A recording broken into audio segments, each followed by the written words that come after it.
Hi there crafters, Louise here. Thanks for checking out this video. Today's Scraptember share is all about enamel dots, and as per most of my layouts that you'll see for this Scraptember collection, it is going to be stash busting all the way and trying to use up some elements from my collections.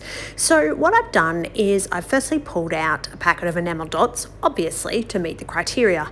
I then go through my pattern paper, which is generally stored sort of by collection or color, so the warms all go together, neutrals go together, brights go together, pinks and reds and yellows, they're all together. But in this case you can see I've chosen some neutral colors because I've got that sort of neutral palette of enamel dots.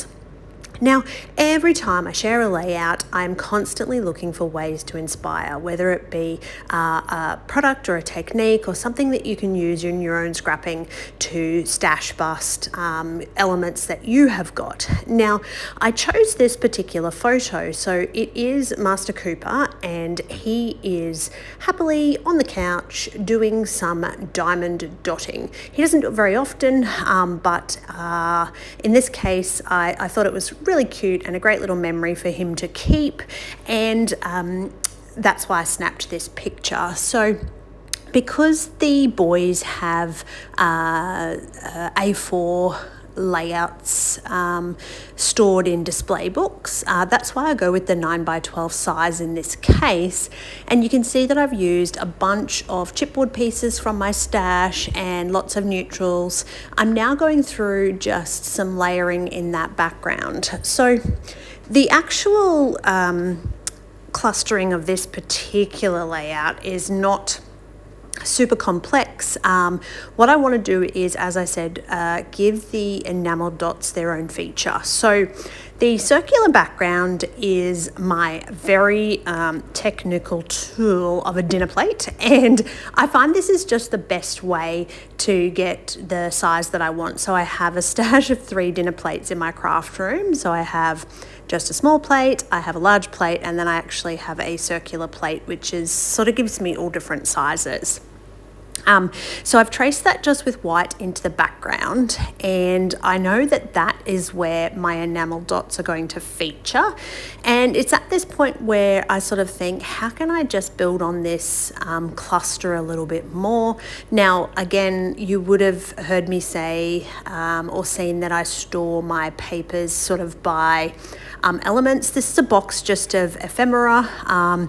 So some of them are stored by collection, some of them are stored by color. I kind of just pick my way through when I'm looking at different things and try to work out what's going to suit the collection or suit the creation that I'm working with. I also, again, you'll see me journaling. I try to make sure that I incorporate my journaling early when I'm creating, because I don't want to get to the end and, you know, find that I haven't allowed space or run out of space.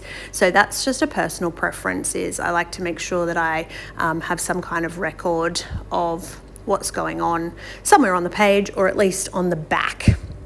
Okay, so this cluster looks great. I'm really happy with how this is.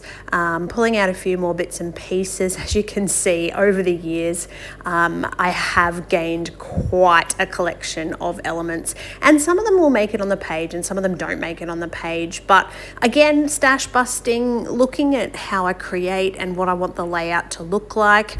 Sometimes I'll add a extra little cluster in a different area of the layout to include a title, or you can see these little sticker areas. So because I had that circular background, I wanted to incorporate those circles in there a little bit more as well.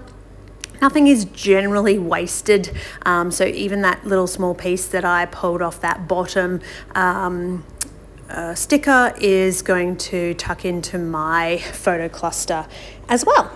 So I'm pretty happy with this. I like the way this is looking. It is now time to get some enamel dots onto the page. And so because I've got a bit of an idea of where my photo is going to go, I have the opportunity to only put enamel dots in the areas where there's not going to be a photo. So around these circles, I'm putting some tacky glue down first because again, particularly little things that don't have a lot of adhesive on their background already, I find they don't last on my layouts. So always for me, in the Queensland humidity, a little bit of tacky glue on there is going to just help this layout have a little bit of longevity. I don't get too concerned or worked up if my layouts are not like super permanent. I create for the absolute love and the fun and the enjoyment I get from creating. So for me, they don't have to be perfect. It really is just about the enjoyment. Now, what I'm doing here is filling in the enamel dots. I didn't want the whole thing to be just enamel dots. So I'm using various pens. I've used a darker black pen, a thicker pen. I've used a gold pen. This is a smaller black pen. So again, this is kind of that circular element, but the enamel dots give that circular texture, and then the pen just breaks it up a little bit. So I actually was super happy with how this turned out. I think this is not something I've ever done with enamel dots before.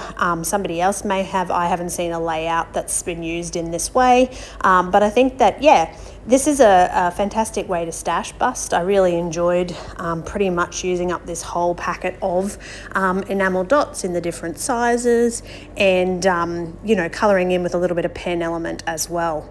So the photo is ready to attach. I am, of course, going to use a bit of tacky glue there as well. But yeah, this circular background I think was really fun. I enjoyed it, and it felt great to stash bust. So I definitely think this is something that I'll do again.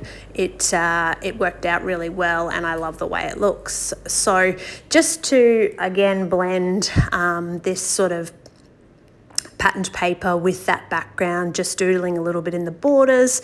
But essentially, I love this. I think it looks great. It is my take on enamel dots. You'll see me do a little bit more embellishing, but I'm going to leave it there and tell you that my creation for Scrap Timber enamel dots prompt is done. So thank you so much for watching. I hope you enjoyed. And if you're not already a subscriber here, thank you so much if you do subscribe.